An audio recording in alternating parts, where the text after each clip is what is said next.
Hello दोस्तों, कैसे हैं आप। उम्मीद करती हूँ आप सभी बहुत अच्छे होंगे। चलिए जानते हैं अपनी आज की कहानी के बारे में। प्रकाश जी को बड़ी जोर की भूख लग रही थी। अंदर पोता पोती सभी खाना खा रहे थे।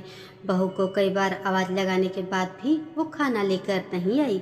1 घंटा होने को आया। सुबह से 4 बिस्कुट और चाय पिए बैठे हैं खाट पर प्रकाश जी। कई टिक्के वाले, समोसे वाले और भी खाने पीने की ठेले लेकर आदमी गुजर गए सामने से। उन्हें देख 75 वर्षीय प्रकाश जी की भूख और जोरों से बढ़ गई। बाकी दिन तो सुबह बच्चों के स्कूल के लिए खाना बनता है तो एक पराठा प्रकाश जी को भी मिल जाता है, पर ये इतवार का दिन तो 1 बजे तक खाना बन पाता है। आज बच्चों को मिल गया पर घर के बूढ़े बच्चे को नहीं मिला अभी तक। बेचारे सुबह भोर में ही नहाकर ठाकुर जी को नहलाकर खाने की राह देखते रहते हैं।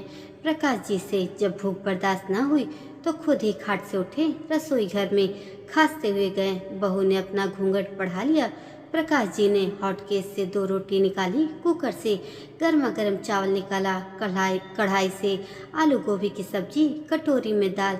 बहुत समय लगा उन्हें बर्तन ढूंढने में, लगे भी क्यों ना। जब से पत्नी परलोक सिधारी तब से रसोई घर में आना ही बंद हो गया उनका। पूरा दिन बाहर ही बैठक में रहते हैं। दिन में चारपाई डाल बाहर चौबूते पर बैठ जाते, फिर शाम को अंदर आ जाते।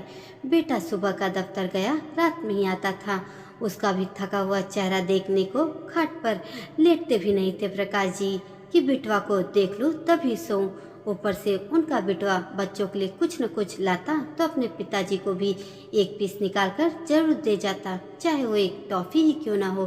प्रकाश जी उसे बड़े मन से खा लेते और बेटे से आराम करने का बोलकर लेट जाते अपने खाट पर। पिता को बिना दांतों के टॉफी चबाता हुआ देख बेटे को वो एक बच्चे समान लगते थे। सही भी तो है, बच्चा बूढ़ा एक समान होता है। बहू भी उन्हें खाना पानी खाट पर दे जाती थी। आज भूख उनके बस में ना रही तो खुद ही चले आए रसोई घर में। तभी प्रकाश जी कांपते हाथों से अपनी थाल उठा रहे थे। उनका ध्यान फ्रिज की तरफ गया। थाली को वहीं पर रख उन्होंने फ्रिज खोला। उसमें दही रखा देख उनकी जीभ मचल गई। छोटी सी कटोरी ले उन्होंने 2 चम्मच दही भी डाला। बहू, दही रहता है तो मुझे मना क्यों कर देती है कि पिताजी नहीं है। ला थोड़ा बूरा डाल दे, मुझे ना दिख रहा है। बहू ने बिना कुछ बोले 2 चम्मच बूरा डाल दिया कटोरी में। इतने से क्या होगा, 1 चम्मच और डाल। भाई, बिटवा ने मना कर रखा है सर्दी में दही देने को पिताजी को। उन्हें बहुत ही जल्दी जुकाम जो जकड़ लेता है, फिर वह दवाई खाते रहते हैं पूरे जाड़े। बाहर अपनी थाल लेकर अपने खाट पर आ गए। ठाकुर जी को याद कर भोजन शुरू किया उन्होंने। आज तो बहुत 56 भोग समान लग रही है रोटी। मन प्रसन्न हो गया दही के साथ। द्वार के पीछे खड़ी बहू मन ही मन सोची, खाना तो रोज सा ही बना है, पर आज बच्चे जिद कर गए खाने की। पैर पटकने लगे तो पहले उन्हें लगा दिया।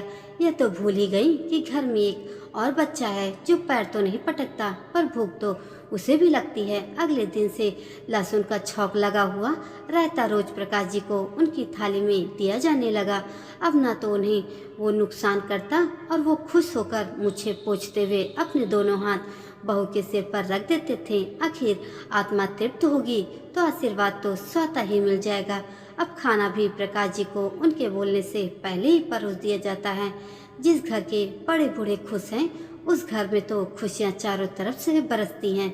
दोस्तों, क्या आप भी इस बात से सहमत हैं? तो कमेंट में अपने विचार जरूर बताइएगा और एक लाइक देकर मेरे चैनल को सब्सक्राइब भी कर दीजिएगा। धन्यवाद।